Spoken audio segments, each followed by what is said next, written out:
On ouvre ce journal par cette tentative de coup d'État avorté au Bénin ce dimanche. Un groupe de militaires était apparu à la télévision dans la matinée en annonçant la destitution du président, la suspension de la Constitution et la fermeture des frontières. Quelques heures plus tard, ce sont les forces loyalistes qui ont repris le dessus.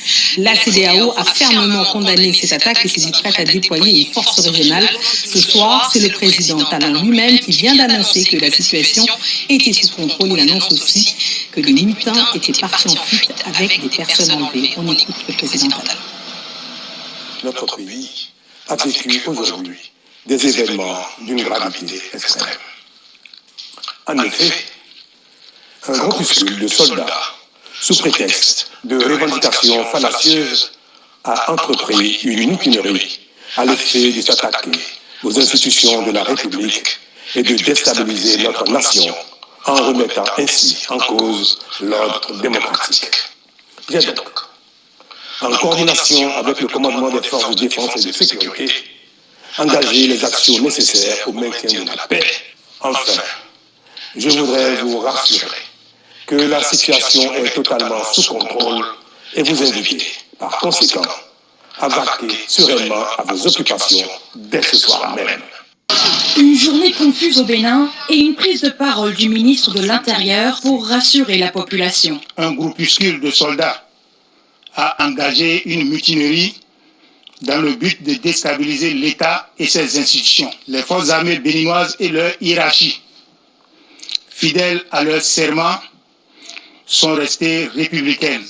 Un peu plus tôt dans la matinée, un groupe de 8 militaires armés ont pris le contrôle de la télévision nationale, annonçant prendre le pouvoir, ainsi que la création d'un comité militaire pour la refondation. Parmi leurs revendications, la suspension de la Constitution de 2025, ainsi que des activités des partis politiques, la dissolution des institutions et la fermeture des frontières béninoises. Ils ont aussi accusé le président de remise en cause des libertés fondamentales.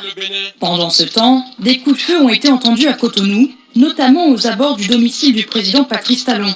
Son entourage a très vite confirmé qu'il était en sécurité et la zone a été bouclée.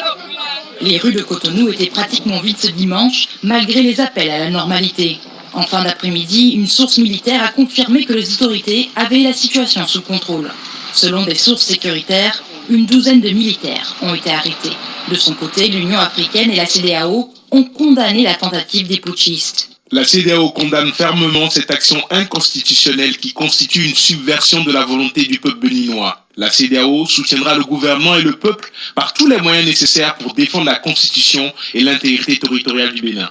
Au pouvoir depuis 2016, le président Patrice Talon s'apprêtait à passer la main. Romuald Wadani, actuel ministre des Finances, a été désigné comme son dauphin pour la prochaine élection présidentielle prévue en avril 2026.